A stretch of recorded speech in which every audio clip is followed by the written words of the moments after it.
At the dawn of 2025, from the windswept cliffs of Solaris Coast, one man stared into the abyss of his own making. Kale Draven the tycoon, the outcast, the disgraced world leader was finished. He was buried under a $5 billion mountain of debt, exiled from the nation he built, and framed for the highest crime of all, treason. His enemies had won, or so they thought, because in 2025, everything was about to change. This isn't just a story of survival. This is the story of the ultimate revenge. Let's rewind. The year is 2017. The New Haven Rises initiative is in full swing. Kale Draven, at the helm, ushers in an era of unprecedented prosperity. Sweeping trade reforms ignite the economy. A technological boom transforms the nation, its crowning achievement being the Wall of Light, a shimmering, impenetrable marvel of engineering that secured their borders. New Haven was a beacon of progress. But then darkness fell. The plague, a devastating pandemic, swept across the land, and the economy, once a roaring fire, was reduced to smoldering embers. Society fractured. Desperate and angry, rebels stormed the capital. By 2020, the dream was a nightmare. The very people who hailed Kale as a savior now branded him a traitor. Accusations flew: sabotage, corruption, tyranny.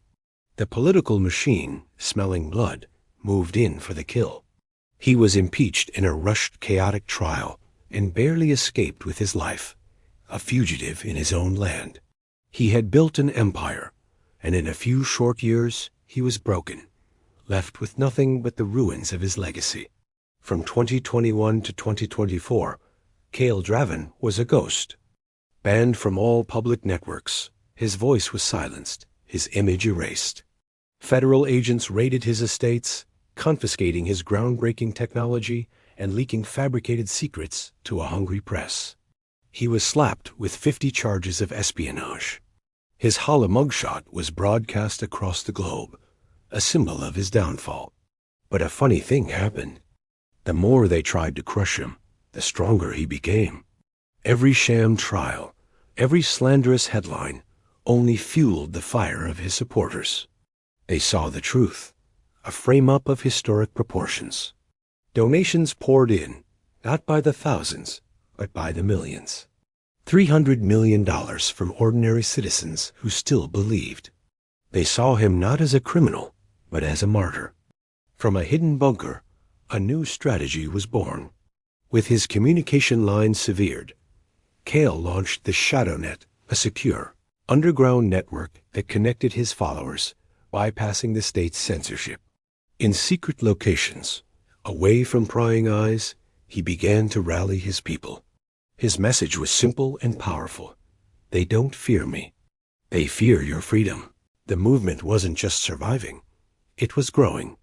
They tried to erase him, but they only made him a legend. The stage was set for 2024. The election was no longer just a political contest. It was a battle for the soul of the nation. Standing before a colossal crowd, Kale's voice thundered. We are here not to ask for our future, but to reclaim it. The establishment, terrified of his momentum, grew desperate. In June, during a rally, an assassin lunged from the crowd, a dagger flashing in the light. It missed his heart by inches. The attempt on his life backfired spectacularly. The crowd, witnessing the attack, didn't scatter in fear. They erupted, a single unified voice roaring, "Rise, rise, rise!" That moment galvanized the entire country.